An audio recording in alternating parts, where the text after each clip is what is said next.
vicious army of robots is bent on destroying the world. And behind this destruction is...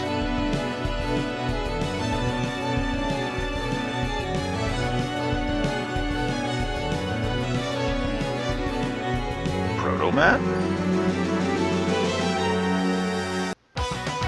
Hello everyone, and welcome back to the start of an all-new Let's Play. We are playing Mega Man 5, and this is a great one. This is again on the Mega Man Anniversary Collection for the PlayStation 2.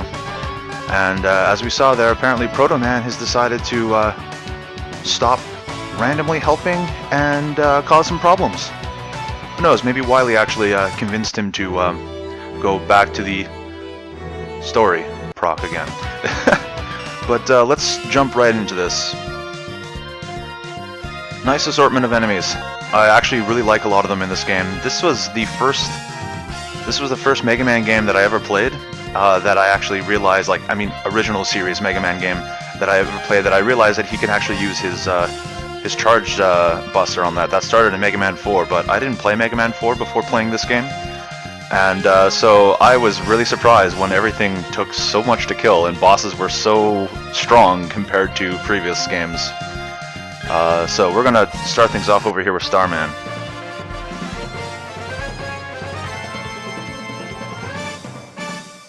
And I actually used to do Starman last, but after realizing how useful his power can be in some levels, I'm definitely going to be doing him first. And he's really not that difficult without his weakness, so yeah, he's a good starting choice. Before I was doing Gravity Man first, but I've decided since that it's better to do Starman. So, just like previous game, or the last game in the series, we have our Mega Buster, we got our Charge Shot, we have walking right into projectiles because it's me we're talking about here, and, you know, I'm not known for my skill in these games. Let's face it, I'm not known at everything. So Starman's level is, as you can see, takes place in space. We have lower gravity, which is why I have such a high jumping capability. Spikes, like every other Mega Man game, you do not want to touch. You will die instantly. And for people who are unfamiliar with the Mega Man Anniversary Collection, if you haven't seen the other games that I've done from this, Eddie here telling me where to go, I honestly think it's kind of annoying. And I believe it was Beat in the previous games, but Beat's actually in this game. So now we have Eddie telling us these things. But I do find it annoying that that's a thing. Like I don't like the little telling you like, okay, go this way, because I'm sorry, but it was clearly obvious where I needed to go there.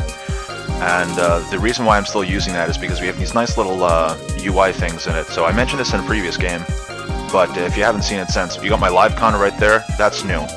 We bring up our menu here. This menu, this menu I think was the same in the original Mega Man 5. I think it was this before. In previous games it was, I don't want to be using Rush Coil.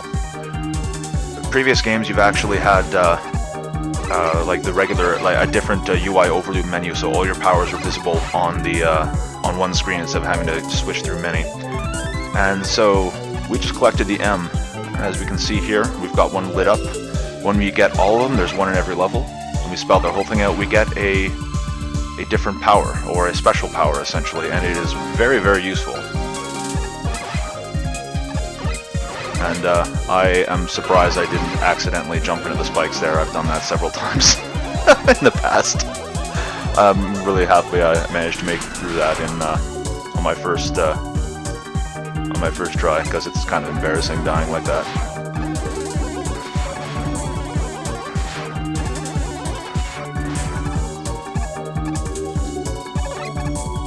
And I don't think there's much... Oh, I hate these things. These are the giant walker enemies in this game that do shit tons of damage if they actually hit you, as shown there, because clearly I had to demonstrate exactly how much damage they do, because that is exactly why I got hit. It has nothing to do with the fact that I suck. I wanted to demonstrate how terrible it is. Yeah, no one does that. It's okay. I understand. Yep.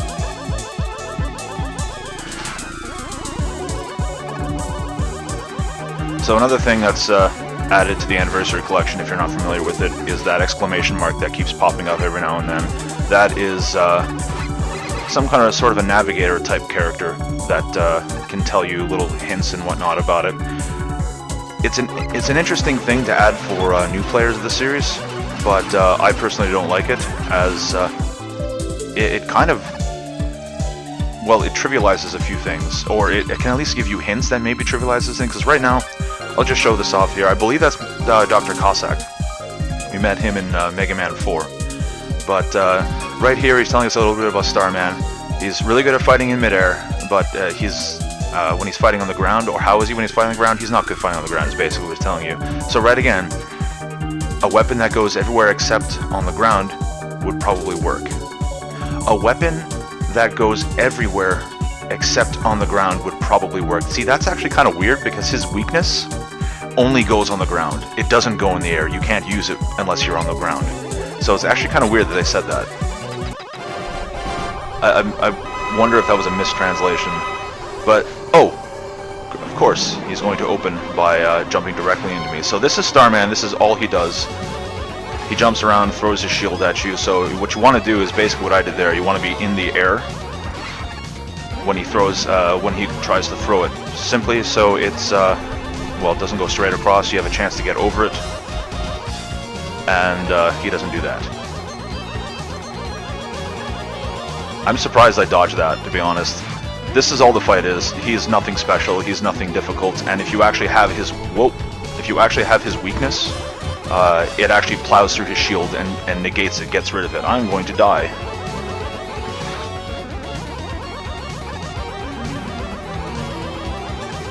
Okay, good. We're fine. Wow. That was close. I don't think I could have... Wow, I don't even think I can speak properly to really tell you how close that was. Just clearly, one pellet of health left. I'm shocked I survived, to be honest. And I'm actually disappointed in this game. I don't remember if it did it in Mega Man 4, but it doesn't give you any sort of preview of what your weapon is when you get it here. It's like, we just got the Star Crash and the Super Arrow. Super Arrow is another one of those tools that you get throughout the game. And but it didn't give us a preview of what Star Crash was. We have no idea what it is, how it works, and so like how would we, go into the next level and check it out, right? That's the only way we're going to learn about it. But we're going to Gravity Man next because he's really easy, and he actually is weak to Star Crash. So why not, right? And of course, because it's Gravity Man, his gimmick here is that he. Ooh, I almost jumped into that. His gimmick is his level actually has these gravity changing things here. The arrows pointing up and down. Gravity is subjective to the direction they're facing. So, and apparently it's gravity not just for you, but for everyone in the area as well. I forgot that for some reason. I'm not entirely sure why. And it's only for the area to which the arrows are, apparently, because I'm clearly not going to the ceiling now. So you got to be mindful of that. It can mess you up if you're not paying attention. And yes, gravity does make up. But right now I'm pushing down to go down the ladder and up to go up the ladder. In this case, your directions are the same. But if we're up here, if I want to slide, down and slide is not doing anything to me because up is clearly the ground. I have to push up and jump in order to slide. So that can also throw you off if you're not like the first time, essentially. Something to watch out for.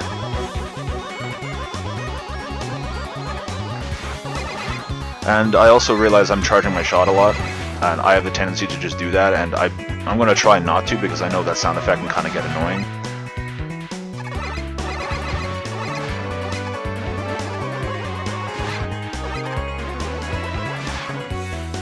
I don't know why I bothered to kill him. Oh. Alright. I knew there was going to be spikes down here. I just forgot how far over they are.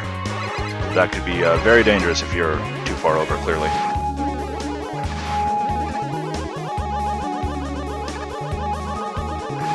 And I also gotta say, shout out to the music in this game. I really like the music in this game, and I can't hear it all that well right now because my TV is very low. But I can tell you that it's not doing the glitch where it plays the wrong music, which is something in this game. This game has a tendency to do that. And not specifically Mega Man 5, but the Mega Man Anniversary Collection, at least on the PS2, has a tendency to play the wrong music tracks at times. And that was very evident in my Mega Man 3 LP. Okay. Ah, shite. Oh, I didn't jump as high as I had intended.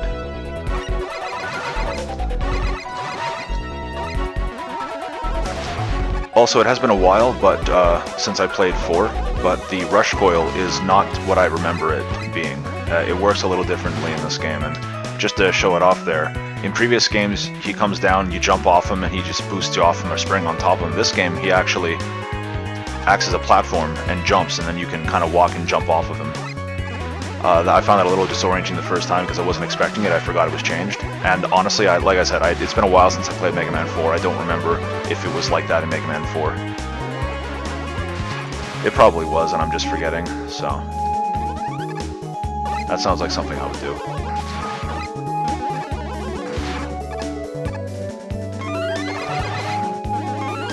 Oh, there we go, I got my life back.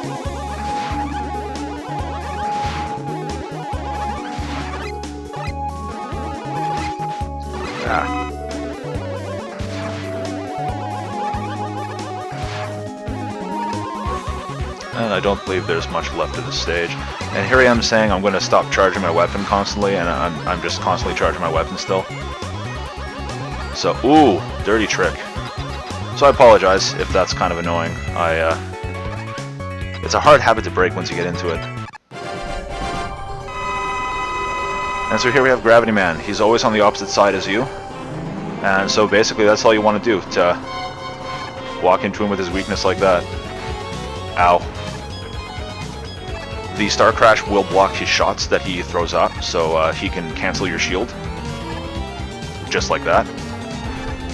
But he is very simple. And that's that.